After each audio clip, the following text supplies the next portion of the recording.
बिस्मिल्लाहिर्रहमानिर्रहीम। सामीन मोहतरम, आज मेरा जो टॉपिक है वो ये है कि ईसाल सवाब की शरई हैसियत क्या है।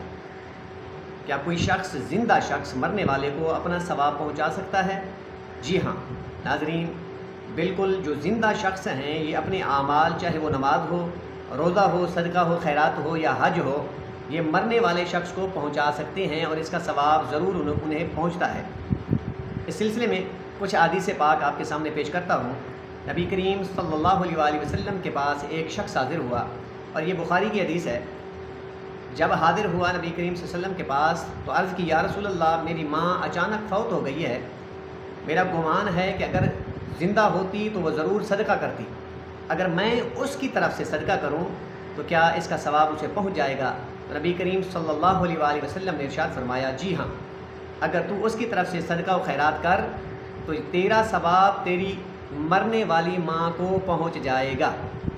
इसके अलावा और एक हदीस पाक में है कि नबी करीम सल्लल्लाहु अलैहि वसल्लम ने इरशाद फरमाया जब कोई इंसान फ़ौत हो जाता है तो उसके सारे अमल उससे मुनक़ते हो जाते हैं सिवाय 3 आमाल के। वो 3 अमाल कौन से हैं? नबी करीम सल्लल्लाहु अलैहि वसल्लम ने फरमाया, एक अमल सदक़तुन जारिया, सदका जारिया है, उसके मरने के बाद भी उसे फ़ायदा देता है। और दूसरा अमल क्या है? वो इल्म नाफ़े है, जो इल्म वो पीछे छोड़ के गया है। अगर आलिम दीन है, उसने शागिर्द पैदा किए, फिर उस शागिर्दों ने फिर शागिर्द पैदा किए, तो ये सिलसिला क़यामत तक चलता रहेगा और सवाब उसे मिलता रहेगा जिसने ये इल्म फैलाया था। तीसरी बात, हुज़ूर नबी करीम सल्लल्लाहु अलैहि वसल्लम ने फरमाया, वालदुन सालिहुन, तीसरा है नेक औलाद जो उसके लिए दुआ करती रहती है।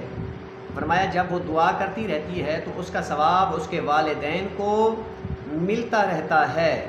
उसके मरने के बाद भी ये 3 अमल उसे फ़ायदा दे रहे हैं कब्र में। तो पता चला इस हदीस मुबारका से कि अगर कोई शख्स मरने वालों के लिए दुआ करे, नेक आमाल करे, सदका हो, रोज़ा हो, हज हो या ज़कात हो, कोई भी अमल देता रहे तो उससे ज़रूर फ़ायदा होता रहता है।